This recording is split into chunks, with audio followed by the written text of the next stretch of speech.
बिस्मिल्लाहिर्रहमानिर्रहीम और अस्सलाम वालेकुम। 7 मार्च और पाकिस्तान में जुमेरात की शाम।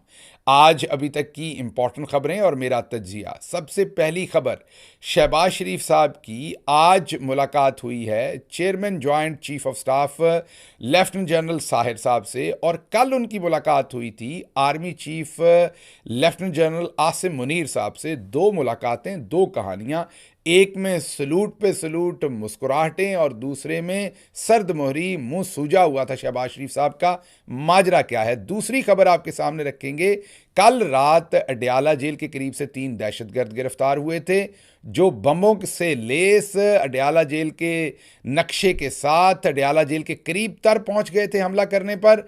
उन्हें गिरफ्तार तो कर लिया गया, लेकिन पूरी कौम शदीद परेशानी में है, इज़्तराब में है, गमो गुस्से में है कि इमरान खान की सिक्योरिटी पर कोई ऑफिशियल अभी तक यकीन दहानी और स्टेटमेंट नहीं दी गई। और किस तरीके से मुमकिन हुआ कि ये दहशतगर्द वहां तक पहुंच गए। जब अरशद शरीफ शहीद की शहादत के बाद DGISI ने एक प्रेस कॉन्फ्रेंस की थी और कहा था कि हमारी मर्जी के बगैर ना कोई मुल्क से जा सकता है ना आ सकता है। इस पर तफसीली बात करेंगे। फिर बाजी मरियम लोगों की तजलील करने पर गामजन है, और इसके अलावा एक और खबर है कि जाली हीरो बानो नकवी साहबा से मिली हैं, जादू की जफियां दे रही हैं बाजी मरियम। और इंटरनेशनली भी बाजी की कोई तजलील हुई है, अभी सियासी तजलील की हम बात कर रहे हैं। फिर हसन और हुसैन के वारंट गिरफ्तारी जो हैं वो मुअत्तल हो गए। हमने आपको सुबह बताया था मुअत्तल हो जाने हैं, देख लीजिए घंटों के अंदर काम होता है। इसके अलावा भी बहुत सारी इंपॉर्टेंट खबरें हैं। अभी हम रन डाउन में वक्त ज़ाया किए बगैर खबरों की तफसील की तरफ जाते हैं ताकि आपसे ज़्यादा खबरें जो हैं वो शेयर कर सकें। तफसील में जाने से पहले आपको याद करवा दें कि आपने अगर अभी तक इस चैनल को सब्सक्राइब नहीं किया ज़रूर कीजिए ताकि आप हमारी आवाज़ मजबूत कर सकें और ये आवाज़ दूर तक जा सके। हम आपके कमेंट्स भी पढ़ते हैं और प्रोग्राम में शामिल भी करते हैं। आज भी कोशिश करेंगे कि आपके एक दो कमेंट्स प्रोग्राम के आखिर पर ज़रूर शेयर करें। आप हमें अपनी फीडबैक और कमेंट्स ज़रूर देते रहिए क्योंकि उससे हमें रहनुमाई मिलती है। पहली खबर की तरफ चलते हैं जी। कल शहबाज शरीफ साहब की मुलाकात हुई थी army chief lieutenant general Asim Munir साहब से। उस मुलाकात में हमने आपको तफसीलन बताया था कि शहबाज शरीफ साहब बिल्डिंग छोड़ के जैसे क्रीज से बाहर निकलकर बंदा शॉट लगाता है वो काम उन्होंने किया, या जैसे मोची अपने अड्डे पे बैठा हो और कोई बहुत बड़ा सेठ आए तो मोची बाहर जाकर उसकी गाड़ी में ही जूता पॉलिश शुरू कर दे, बजाय इसके कि वो मोची के अड्डे पे आए या मोची की दुकान पर आए। ये मैं एक मुहावरतन कह रहा हूँ। इसी तरीके से शहबाज शरीफ साहब ने वज़ीर आज़म का दफ्तर छोड़ा, बाहर निकल के क्रीज से बाहर चले गए जहाँ पर गाड़ी आके रुकी आर्मी चीफ की और वहाँ सलूट ठोका। ये हम ही नहीं कह रहे, इवन खलीज टाइम्स एक मिडल ईस्टर्न बहुत बड़ा न्यूज़पेपर है, आज उन्होंने भी ये वीडियो ट्वीट की हुई थी और मजाक उड़ाया हुआ था शहबाज शरीफ साहब का। तो वहाँ जाकर उन्होंने सलूट पे सलूट ठोके, मुस्कुराहटें और दिल पर हाथ रखे, वेलकम, आहलन व सहलन। दफ्तर के अंदर भी मुस्कुराहटों के तबादला ख्याल थे। हों भी क्यों ना, जिन हालात के अंदर पाकिस्तानी इस्टेब्लिशमेंट शहबाज शरीफ की 1100 अरब की, उनकी और बहुत सारे उनके हवारियों की 1100 अरब की करप्शन को लॉन्डर करके उनको धो के साफ सुथरा बना संवार के ला के एक बढ़ावे की तरह इस प्राइम मिनिस्टर ऑफिस के अंदर कुर्सी पर बैठा दिया है। तो सलूट तो वो मारेंगे, वो तो सलूट छोड़े। मैंने पहले भी कहा था कि शुक्र करें उन्होंने कहीं पॉलिश बाहर ही नहीं मार दी, दफ्तर के अंदर तो ज़रूर मारी होगी। लेकिन आज हमारे लिए बड़ी हैरानकुन दिन है कि आज उनकी मुलाकात हुई है chairman joint chief of staff, जो मैंने आपको कल के वीलॉग में भी ये बताया था, बल्कि सुबह के वीलॉग में, कि 3 चीफ्स होते हैं सर्विसेज के। एक नेवल चीफ हैं, एक एयर चीफ हैं और एक आर्मी चीफ हैं। ये दोनों ओहदा वाइज बराबर हैं, इनकी अपनी अपनी फोर्सेस हैं, तीनों का अहम काम है, लेकिन ये तीनों चीफ ओहदे वाइज बराबर हैं। और इनके ऊपर chairman joint chief of staff होते हैं जो इन तीनों के ऊपर होते हैं। ओहदा वाइज भी सीनियर है, सर्विस वाइज भी सीनियर है, जो इस वक्त लेफ्टिनेंट जनरल साहिर है। आज उनकी मुलाकात हुई, उनकी कॉल ऑन थी, वो मिलने आए शहबाज शरीफ साहब को। गराज में कोई नहीं गया, कोई आज फुटेज नहीं थी गराज में जाने की, और हमने अपने ज़राए से पता किया शहबाज शरीफ साहब ने उन्हें जाकर गराज कह दिया। मैंने पोस्ट में उन्होंने उनको रिसीव नहीं किया। ड्योड़ी कह लें उर्फ़े आम में, या बरामदा कह लें बाहर वाला, या गेट के पास वाली जगह कह लें, जो भी कहना आपने, बिल्डिंग से बाहर जाकर शहबाज शरीफ साहब ने, मैंने आज प्राइम मिनिस्टर हाउस के ज़राए से पता किया है, शहबाज शरीफ साहब अपने दफ्तर में रहे हैं और उन्होंने उनको दफ्तर में रिसीव किया है।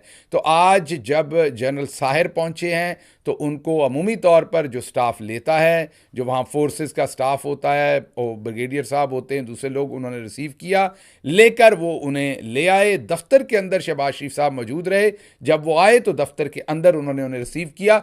बिल्कुल किसी किस्म का कोई सैल्यूट नहीं किया, हैंडशेक किया उन्होंने, और हैंडशेक करने के बाद वो बैठ गए दोनों ऑफिस में।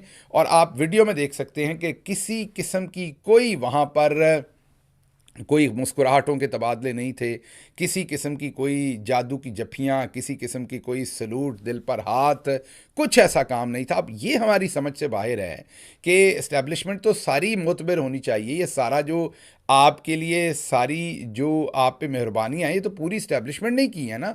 तो फिर जनरल आसिम मुनीर साहब को तो आपने सलूट ठोका, अच्छा किया होगा, आप बेहतर समझते होंगे कि आपको करना चाहिए। लेकिन ये हमें समझ नहीं कि जो उनसे भी सीनियर हैं, ओहदा वाइज भी, सर्विस वाइज भी, जिनका नाम जनरल साहिर है, जो आज जब वो आपको मिलने आए तो आपको सूंघ गया, आपको मौत पड़ गई, मैं मुहावरतन कह रहा हूं, आप बिल्कुल मुंह सुजा के बैठे रहे, एक मुस्कुराहट तक आपके मुंह से नहीं निकल रही थी। और ये हम कोई अपने घर से, अपने पास से फुटेज नहीं दे रहे, ये फुटेज वो दे रहे हैं जो आपके ऑफिशियल, आपके दफ्तर के ऑफिशियल ट्विटर हैंडल के ऊपर आपने खुद जारी की है। कल वाली फुटेज भी, आज वाली फुटेज भी, मतलब सलूट भी आपने खुद जारी किया है। ये कोई लीक नहीं हुई वीडियो, आपने ऑफिशियली वो सलूट जारी किया है और हमने वो लोगों को दिखाया। तो हम ये समझने से कासर हैं कि कल आपको अगर खुशी थी तो आज आपको खुशी क्यों नहीं, और अगर आज नहीं थी तो फिर कल किस चीज़ की थी। एक तो ये बात बहुत ही मुतासर कुन भी है और इस पर सवालात भी उठते हैं। आप सबको सोचने का हम मौका देते हैं और अगली खबर की तरफ मूव करते हैं। अगली खबर यह है जी कि अडयाला जेल के बिल्कुल करीब 3 दहशतगर्द पहुंच गए। बताया गया कि ये दहशतगर्द अफ़गानिस्तान से आए, उन तीनों को गिरफ्तार कर लिया गया। मैंने फिर आपको बताया कि मेरी कुछ लोगों से बात हुई जो दहशतगर्दों को माजी में हैंडल करते रहे लॉ इन्फोर्समेंट की तरफ से। उन्होंने कहा कि दहशतगर्दों को इस तरीके से बग़ैर उनके पाँव को कंट्रोल किए, उनकी मूवमेंट को सिर्फ हथकड़ियाँ लगा के, उन्हें इस बहुत ही लैगड से तरीके से, लथार्जिक से वे से उन्हें ऐसे मूव नहीं किया जाता। वो तो इतनी देर में 4-5 चपेड़े लगा के निकल चुके होते वहाँ से, जिस तरीके से उन्हें मूव किया जा रहा था। तो उन्होंने कहा कि इनकी बॉडी लैंग्वेज से तो नहीं ये लग रहा था कि ये दहशतगर्द हैं, और अगर हैं तो फिर उनको बहुत ही अनप्रोफेशनली डील किया जा रहा है। दूसरी बात ये नहीं समझ आई कि अगर दहशतगर्दों को पकड़ा गया, उनके पास नक्शे भी थे, बम भी थे, तो वो लूडो खेल रहे थे बैठे कि जब हम गए तो उन्होंने कहा आओ जी हमें पकड़ लें। मतलब उन्होंने किसी किस्म की कोई वहाँ पर फायरिंग नहीं हुई, किसी किस्म का वहाँ पर कोई मुकाबला नहीं हुआ, किसी किस्म की कोई वहाँ पर ना वो ज़ख्मी हुए ना दूसरी तरफ से कुछ हुआ, तो कोई हमें इन्फॉर्मेशन नहीं है। बहरहाल जो बताया गया हमें कि 3 लोग पकड़े गए, अफगानिस्तान से आए, उनके पास बम थे, उनके पास अडयाला जेल का नक्शा था और वो जेल के करीब पहुंच गए थे।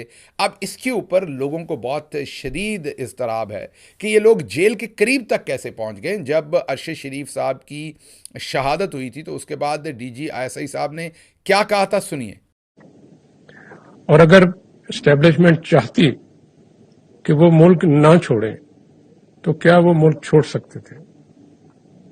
आप खुद इस सवाल का जवाब जानते हैं। हमें उनसे कोई जाती दुश्मनी नहीं थी, वो मिलते रहते थे। आपने सुना कि उन्होंने कहा कि अगर हम ना चाहते तो वो मुल्क से नहीं जा सकते थे, मतलब कि सरहदों के ऊपर पूरी नज़र है हमारी। इसका मतलब वो आ भी नहीं सकता कोई, तो जा भी नहीं सकता। तो फिर ये लोग कैसे पहुंच गए जेल के करीब तक, इसके ऊपर आवाम को शदीद इज़्तिराब है और इस्टेब्लिशमेंट को ही ज़ाहिर है इमरान खान की जो हफाजत है उसको यकीनी बनाना पड़ना है, क्योंकि जो मौजूदा हुकूमत है वो तो बेचारी खुद सलूट मारती फिरती है। उन्होंने क्या करना है, आपके सामने ही उनकी हालत है। ज़्यादा से ज़्यादा उनकी ख्वाहिश ये है कि आटे की बोरी पर उनके अब्बा जी की तस्वीर लग जाए।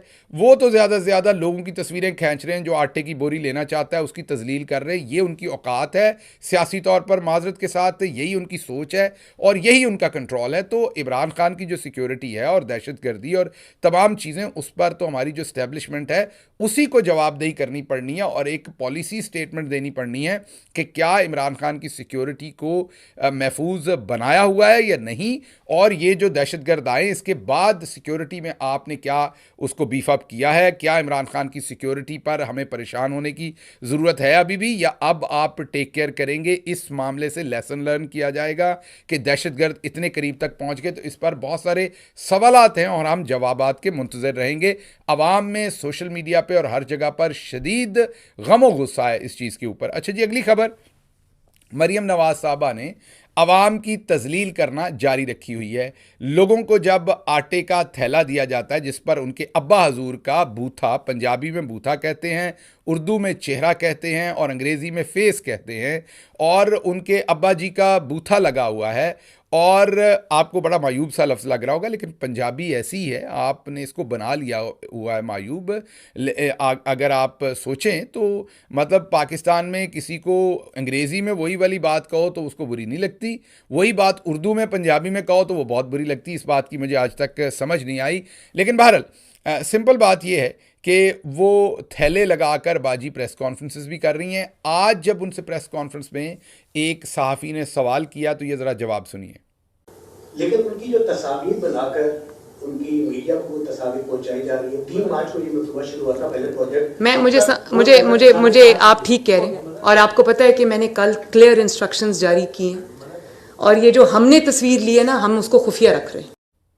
बाजी ने रटा रटाया जवाब दिया कि मैंने अहकामात दे दिए, किसी का चेहरा नहीं आना चाहिए, ब्लर आना चाहिए चेहरा। हम स्क्रीन पर आपको दिखा रहे हैं कि एक नहीं चेहरा, पता नहीं कितने चेहरे जो हैं उनको उनकी जो सेल्फ रिस्पेक्ट है, सेल्फ इस्टीम है, उसको डैमेज कर रही हैं। बाजी जहां गई हैं तबाहियां मचाती गई हैं। अब बाजी की नज़र गरीबों पर हो गई है। अब गरीबों के पास एक उनकी सेल्फ रिस्पेक्ट ही होती है, उसको भी तबाह करने के पीछे बाजी लगी हुई है। अब हम आपको याद करवाते हैं कि ये को पहली दफ़ा नहीं हो रहा ऐसा, एहसास प्रोग्राम में भी ऐसे काम होते थे, लेकिन तब का वज़ीर आज़म उनको बराबर बिठाता था, तब का वज़ीर आज़म उनको इज़्ज़त के साथ उनके घर पर पैसे जाते थे और किसी लाइन में इस तरीके से नहीं लगते थे। उनके शनाख्ती कार्ड के ऊपर उनको बाइज़्ज़त तौर पर फिंगरप्रिंट के साथ पैसे मिलते थे ताकि कोई और चोरी ना कर सके। बाजी मरियम ने, जैसा मैंने आपको पहले कहा था कि ये 60 अरब का प्रोजेक्ट इन्होंने, सॉरी 30 अरब का प्रोजेक्ट है, 6 लाख या शायद 60 लाख हैम्पर्स देने हैं, लेकिन 30 अरब का ये प्रोजेक्ट है। और इसमें से जो हैम्पर्स देने हैं इन्होंने लोगों को, वो आप खुद समझ सकते हैं कि उनको एक तो ख़रीदने में करप्शन की गई होगी, बांटने में करप्शन की जाएगी, अपना पूरा जो पैराफर्नीलिया वो इस्तेमाल कर रही हैं, और जो ब्यूरोक्रेट हैं वो मरे जा रहे हैं अपनी तस्वीरें खिंचवाने में। ये हम आपको तस्वीरें दिखा रहे हैं, एक आटे का थैला और 6-6 ब्यूरोक्रेट है। कमबख्तो एक थैले के साथ एक तस्वीर खिंचवा लो, फिर दूसरा अपना बूथा दे ले दूसरी तस्वीर के साथ, और फिर तीसरा अपना बूथा दे ले तीसरे आटे के थैले के साथ। एक थैले के ऊपर 5-5, 4-4 ब्यूरोक्रेट्स अपना बूथा दे रहे हैं कि किसी तरीके से बाजी मरियम हमें इसी जगह पर लगे रहने दें जहां पर हम अपना माल पानी बना रहे हैं, कहीं यहां से हमारी ट्रांसफ़र ना हो जाए। तो इखलाकियात का जो है वो जनाजा निकला हुआ है, इस्तेसाल हुआ है, इखलाकियात की तबाही हुई है। चलो बाजी मरियम तो सियासत कर रही है ना, वो तो प्रेशर में है, वो तो लूटे हुए मैंडेट पर आके बैठी है, उसे तो पता है मेरा हक नहीं है। वो तो जैसे चोर चोरी करने के बाद सामान को लपेटता है और चोरी का कपड़ा लाठियों के गज पर बिकता है, वो तो वो सारी हरकतें करेंगी, भौंडी छिछोरी हरकतें वो करेंगी। लेकिन आप लोग ब्यूरोक्रेट हैं, आपको कोई पढ़े लिखे हैं, बाजी तो बेचारी हमारी पढ़ी लिखी भी नहीं है इतनी, आप कोई खौफ खुदा करें, कुछ शर्म करें। एक थैले पे 5-5 लोग आप अपनी तस्वीरें खिंचवाते हैं, साथ गरीबों का इस्तेसाल कर रहे हैं। तो एक तो ये बहुत ही अफसोसनाक हरकत है जो हुई है। अच्छा, दूसरी अगली खबर इसी से रेलेवेंट है, और वो है बाजी मरियम ने कल, क्योंकि वो दहशतगर्दों वाला टीवी पर चलना था सारा मामला ड्रामा, आज कल के दिन ऐसा कुछ नहीं किया गया, तो आज स्टार प्लस की अगली किस्त जो है, जो एक जाली हीरो बनाई गई हैं, बानो नकवी साहबा, वो जो जेडी साड़ी बानो है ना कुड़ी, वो आप ज़रा गौर कीजिए कि अब वो आती हैं और वो मरियम साहबा को मिलती हैं। पहले ज़रा हम आपको ये वीडियो सुनवाएं, फिर उसके ऊपर हम तबसरा करते हैं। ये ज़रा सुनिए। आ जाओ, give me a hug. So proud of you, so proud of you. It was an emotional moment. शाबाश। और कितना आपने ट्रेल ब्लेजर आप बनी है इन योर ओन सेंस के लोगों के लिए, जो यंग वुमेन पुलिस ऑफिसर्स जो हैं उनके लिए कितना आपने अच्छा शाइनिंग एग्जांपल बना दिया। तो we are all very proud of you. कोई बात करो। At least we are doing a lot for women, for the vulnerable community, especially the transgenders, along with the minorities, even animals. So basically, I don't know whether you've heard it or not, but we have established the police animal rescue centers in Lahore as well as Rawalpindi alongside Gujranwala. So they've got their own helplines, we've got our own ambulances, doctors are available, or vets are available 24/7 over there. So anybody who has a hit or run case or an animal that needs to be taken care of, तो वो होता है. Madam हमारे तहफ़्फ़ुज़ centres भी हैं उधर. We have got victim support offices. We have made transgenders madam wear uniforms. They feel very inclusive now. I wish you could meet them. I will meet them. I wish you could meet them. मेरा काम ही यही है शहबाना. I will meet them. Madam उसके अंदर फिर हम लोगों ने मिसाक सेंटर भी बनाया जो माइनॉरिटी. आपने वीडियो में सुन लिया सब कुछ. एक तो हमें ये नहीं पता कि बाजी ख़वातीन के साथ मिलते हुए भी ये कमर पे हाथ क्यों मारती हैं ऐसे ऐसे. हमें पता है इनके चचा और इनके वालिद साहब ये काम करते हैं, लेकिन मर्दों के साथ करते हैं. जो बुनियादी एटिकेट्स हैं उसमें ख़वातीन के साथ ऐसे नहीं किया जाता. तो कोई एक तो बाजी को ये बताए. बहरहाल ये जो हमारी बानो नकवी है, हमारी बच्ची, ये बड़ी ही मीसनी है. आप ज़रा इसको आपने बात करते हुए देखा है. वो बाजी मरियम से आई कांटेक्ट नहीं कर रही. जिधर कैमरा था ना, मेन वाला कैमरा, ये तो साइड से किसी ने मोबाइल से बनाई हुई है, जिधर मेन वाला कैमरा था ना सामने, वो क्योंकि उनको एक अदाकारा के तौर पर ही लॉन्च किया गया है. बाकी तो उनकी जो कार्रवाई है वो हमें नज़र आ रही है. और वो आपने गौर किया कि वो बातें क्या कर रही थी. एक तो पूरी अंग्रेज़ी बोल रही थी. ऐसे लग रहा था कि उनके वाले साहब का नाम शायद एंडरसन है, रिचर्डसन है, न्यूयॉर्क में कहीं पैदा हुई हैं, पाकिस्तान से तो उनका कोई लेना देना ही नहीं है. उर्दू तो उन्हें आती नहीं है. और मरियम साहबा तो आगे जो हैं वो लिंग्विस्टिक में PhD बैठी हुई हैं, उनको तो पूरी अंग्रेज़ी समझ आती होगी. अगली खबर हम आपको बाजी मरियम की अंग्रेज़ी की रखने लगे हैं. तो एक तो ये बच्ची जो है, ये जो बानो है, मीसनी हमारी बच्ची, ये एक तो अंग्रेज़ी बोलती है सारी. मैंने पहले भी इसके 1-2 इंटरव्यूज़ देखी है. वो लौंडा लपाड़ा जी के साथ भी इंटरव्यू था, वो भी पूरा ही अंग्रेज़ी में था. या तो फिर बाहरी इंटरव्यू दे लें जाके कोई न्यूयॉर्क टाइम्स को और अमेरिका वालों से बात कर लें. पाकिस्तान में तो बेचारे 95% लोगों को अंग्रेज़ी की समझ नहीं आती. तो ये आप किससे मुखातब हैं, किससे बात कर रही हैं. और जिनके पास आपने शाही मेहमान बन के जाना है, सऊदी अरब वाले, उनको भी मेरी तरह पूरी अंग्रेज़ी नहीं आती.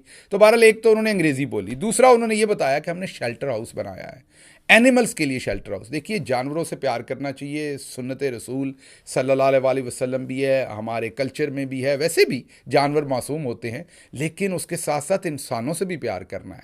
ये जो बानो नकवी है, हमारी मीसनी बच्ची, ये औरतों को तो इसने ज़िबा करके रख दिया, ज़दोकोब किया है, लाठी चार्ज किया, बदतमीज़ी की है शदीद उनके साथ. उनको जाली झूठे मुकदमों के अंदर रखा है. और ये बता रही कि अगर कोई जानवर ज़ख्मी हो जाए तो वहाँ एम्बुलेंस लेकर आते हैं. और दूसरी तरफ इन्होंने अहमद शाह के साथ क्या किया, उसे कोमा में पहुंचा दिया है. तो ये कोई अजीब ही पुलिस है. एक तरफ जानवरों के हकूक़ की बात करते हैं और दूसरी तरफ इंसानों को जो है वो जानवरों से भी बदतर ट्रीट करते हैं. एक तरफ बात करते हैं कि हमने शेल्टर हाउस बना दिए, फिर हम ट्रांसजेंडर्स के साथ कर रहे हैं, और दूसरी तरफ ज़िले शाह पर किस तरीके का तशद्दुद करके शहीद करते हैं. अहमद शाह के साथ क्या करते हैं. बहावल नगर में एक बेटी की इज्जत लूट ली. उधर टेक्सला में एक बूढ़ी नानी दादी की उम्र की खातून, उसके मुंह पर थप्पड़ मारे जाते हैं. इन्हीं बानो साहबा के एरिया के अंदर ही एक नौजवान को कत्ल कर दिया जाता है गोलियां मार के. बाद में झूठ कह दिया जाता है वो मंशियात फरोश था. और इसी एरिया के अंदर एक बच्चे के ऊपर तशद्दुद पुलिस कर रही है. तो एक तरफ ये गैर इंसानी हरकतें हैं और दूसरी तरफ ये जो पोस्टर गर्ल बनाई हैं, ये चेक कीजिए. ये इंटरनेशनल, बेसिकली मैंने आपको पहले दिन से बता रहा हूँ, ये पूरे का पूरा ड्रामा है स्टार प्लस का. ये इंटरनेशनल, ये जो न्यूयॉर्क टाइम्स, इकोनॉमिस्ट, ये सब ने इनके फॉर्म 45 और इनकी धांधली पर इनकी तबाही मचाई हुई थी ना. इन्होंने 2 मंजन बेची हैं. ये सब झूठा बनाया था सिस्टम पूरा. एक तो आपको पता है कि वेस्टर्न वर्ल्ड बहुत ही ज़्यादा ये माइनॉरिटीज़ के साथ, ब्लास्फेमी के साथ, रिलीजियस एक्सट्रीमिज़म के साथ उनका बड़ा सेंसिटिव पॉइंट है.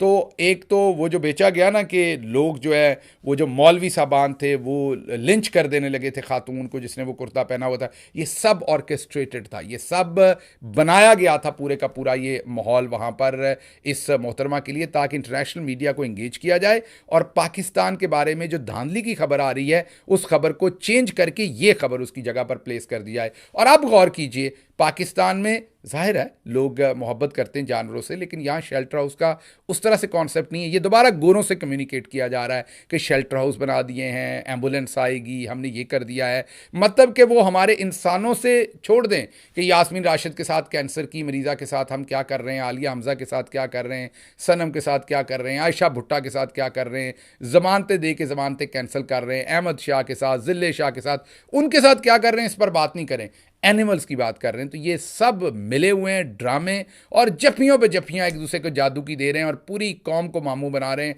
बहरहाल वक्त बदल जाता है, जब वक्त आएगा तो इनका एहतसाब होगा कानून के मुताबिक और सज़ाएँ मिलेंगी। अच्छा जी, बाजी मरियम ने अगली कार्रवाई शुरू की हुई है, तख्ती पे तख्ती लगा रही हैं। चौधरी परवेज़ इलाही साहब ने एक हेल्थ सेंटर बनाया था और वो अनवर चीमा इंस्टीट्यूट बनाया था सरगोदा के अंदर। 22 दिसंबर 2022 में गालिबन उसकी उन्होंने मंजूरी दी थी। अब 1.5 साल से ज़्यादा उसको, या सवा साल से ज़्यादा अरसा हो चुका है जब उन्होंने इसकी मंजूरी दी थी, फंड्स दिए थे, उस पर काम शुरू करवाया था। बाजी सरगोदा जा रही हैं उसकी तख्ती लगाने के लिए अपने नाम से। पहले भी 2-3 ऐसे प्रोजेक्ट्स जो इमरान खान साहब और उस्मान बुज़दार साहब के वक्त पर हुए थे, लाइब्रेरियाँ और दूसरी, उनके ऊपर बाजी अपनी तख्तियाँ लगा रही हैं धड़ाधड़, जैसे उन्होंने ये प्रोजेक्ट किए हों। अगली खबर आपके सामने रखेंगे कि हमारी बाजी अनपढ़ हैं, ये तो हमें पता है, मीन कम पढ़ी लिखी हैं। बाजी ने एक ट्वीट दे मारा और ट्वीट में असल में बाजी ने ये बताना था कि मेरी जो कैबिनेट है उसमें कितने पढ़े लिखे लोग हैं, ये था मुख्तसर। तो इमरान खान साहब ने तो पहले ही बताया था कि एक तो ये पढ़े लिखे नहीं है और ऊपर से ये मेहनत भी नहीं करते। अब बाजी की किस्मत बाड़ी है कि बाजी अपनी तरफ से कार्रवाई डालने लगती हैं, वो कार्रवाई उल्टी पड़ जाती है। जैसे आज वो हमारी वो जो मीसनी बच्ची है बानो नकवी साहबा, उनको जब बुलाया तो वो पुलिस पे बात करो, अच्छा कोई और बात बताओ, उन्होंने ट्रांसजेंडर की बात बताई, उन्होंने जानवरों की बात बताई, उन्होंने ये कोई नहीं बताया कि हम जो आम शहरी हैं उनके साथ हम क्या सलूक करते हैं, बता भी नहीं सकते, जाहिर है जो करते हैं वो। बहरहाल इधर बाजी ने ट्वीट किया तो बस आज के जिनको बदतमीज़ कहते हैं ये सोशल मीडिया पे बचा पार्टी, बाजी के जो ट्वीट हैं उस पर एक भी स्पेलिंग ठीक नहीं है। बाजी ने सबका सीवी लगाया, वो हमारी डोडो बाजी का सीवी लगाया, उसमें इकोनॉमिक्स के स्पेलिंग और पता नहीं किस किस चीज़ के स्पेलिंग, मुझे खुद भूल जाएंगे वो स्पेलिंग, मतलब मैं जब बोलने लगूंगा तो मुझे भुला देंगे वो स्पेलिंग, इसलिए मैं नहीं बोलूँगा वो। मैं स्क्रीन पर आपको सिर्फ दिखा रहा हूँ कि किसी बंदे का सीवी जो था, जो शॉर्ट सीवी बनाया हुआ था, वो किसी बंदे का शॉर्ट हाईलाइटेड सीवी जो था उसमें स्पेलिंग ठीक नहीं थे। बाजी का स्टाफ भी पटवारी है, बाजी खुद भी पटवारी है, और बाजी जब आपका इंग्लिश में हाथ इतना ही तंग है तो फिर उर्दू में कर लें, पंजाबी में कर लें, कोई और काम कर लें, या ये काम करें ही ना, क्यों अपनी बेइज्जती करवानी है, झाघसाई आपने करवानी है। अच्छा जी, इसी से अगली खबर आपको सुनवाते हैं कि बाजी की अब इंटरनेशनली बेइज्जती हो रही है। कल परसों उन्होंने बाजी के बारे में अमेरिका में ये बयान दागा था कि पहली खातून वज़ीर आला बनी है, ये एक माइलस्टोन अचीव किया है। सहाफ़ी ने सवाल किया कि जनाब आपने ये स्टेटमेंट तो दे दी, 500,000 से ज़्यादा लोगों ने आपको तनकीद किया, ये ज़रा सुनिए। Go ahead, and then and then Geeta, and then we'll wrap. Thank you very much, Matt. Just 2 questions, please.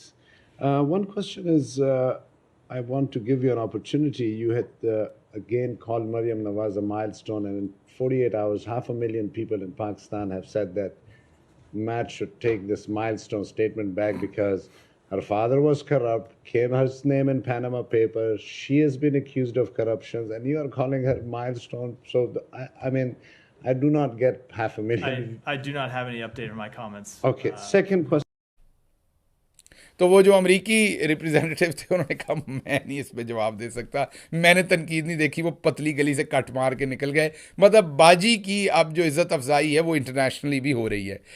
अच्छा जी, 9 मई में हमारे एक वर्कर फैसल सईद को गिरफ़्तार किया गया था। 2 दिन पहले उसकी ज़मानत हुई। इस असीरी के दौरान उसको फालिज हुआ, उसका अब इलाज शुरू हो रहा है गुरकी हॉस्पिटल में। आज वो अदालत में अपनी हाज़िरी लगवाने आया फैसल, और चेहरे पर मुस्कुराहट थी। ये है वो असासा पाकिस्तान तहरीक इंसाफ का। इमरान खान और इमरान खान का जो पूरी जद्दोजहद है ना, वो किसी लीडर पे नहीं चल रही।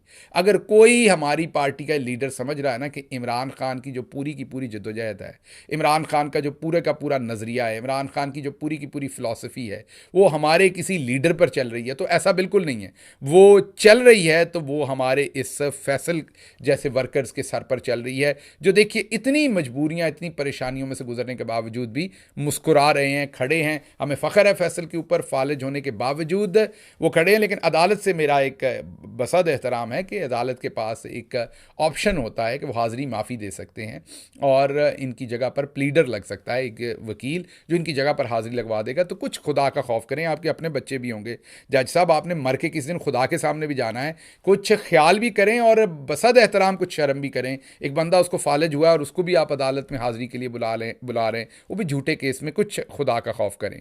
अच्छा जी, हसन और हुसैन नवाज़ की हमने सुबह आपको ख़बर दी थी कि उनके वारंट गिरफ्तारी जो है वो उन्होंने मुअत्तल कराने के लिए उन्होंने जनाब एप्लीकेशन डाल दी है। तो अब हम आपको बताएं कि सुबह हमने ये खबर दी थी चंद घंटे पहले, अभी आपको खबर दे रहे हैं कि वो मुअत्तल हो गए उनके वारंट। अब उनको इजाज़त हो गई कि जी आएँ, जी आप 12 तारीख को शहज़ादे बनकर आएँ, आपको कोई कुछ नहीं कहेगा। और जितनी जल्दी ये मुअत्तल हुए हैं ना, वो बरी भी इन केसेस में इतनी जल्दी होंगे, वो आई बरी होने के लिए रहे हैं।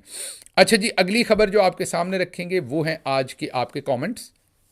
आपके आज के जो कमेंट्स रखेंगे, जैसा मैंने आपको कहा कि कोशिश करते हैं हम कि रोज़ आपके कमेंट्स रखें। पहला कमेंट जो है वो अमानुल्लाह मुख्तार साहब का है।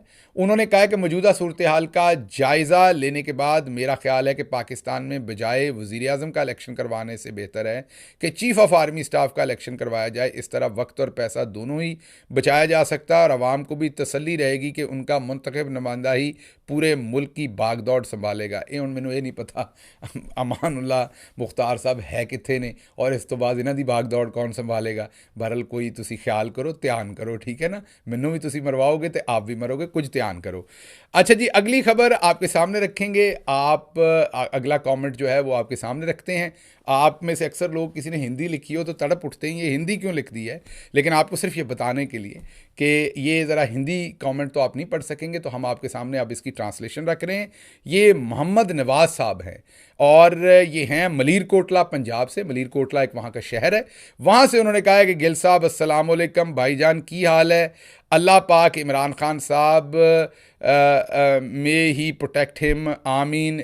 इंडिया, पंजाब, मलीरकोटला। आप ये समझ सकते हैं कि इमरान खान को चाहने वाले, मोहब्बत करने वाले सिर्फ पाकिस्तान में नहीं हैं और सिर्फ पाकिस्तानी नहीं हैं। ये मोहम्मद नवाज साहब जो हैं वो हिंदुस्तान से इमरान खान के लिए दुआएं भेज रहे हैं। हम इनका शुक्रिया भी अदा करते हैं और आप प्रोग्राम देखने का भी शुक्रिया अदा करते हैं। लेकिन इस सबसे बढ़ के आप जो इमरान खान के लिए दुआ कर रहे हैं, हम उस पर आपका शुक्रिया अदा कर रहे हैं। अच्छा जी, एन खान साहब हैं, इन्होंने एक कमेंट छोड़ा है। इन्होंने कहा कि गिल साहब, आज का आपका वीलॉग देखकर हम हंसे भी और रोए भी। कहाँ इमरान खान, कहाँ ये जोकर, और क्या किस्मत पाई हमने भी कि एक बार फिर इस कौम की किस्मत में ये लिख दिया गया है। ये जब उन्होंने सलूट ठोका है और जो हरकतें की हैं उसके बाद का ये कमेंट है। तो शुक्रिया, आप लोग अपने कमेंट्स शामिल करते हैं, इससे लोगों को भी पता लगता है कि आवाम क्या सोचती है, डिसीजन मेकर्स को भी पता चलता है कि सिर्फ आग सानू ही नहीं लगी हुई कली, ये तो ही लगी हुई है, तुसी भी इस तरह ही समझते हो।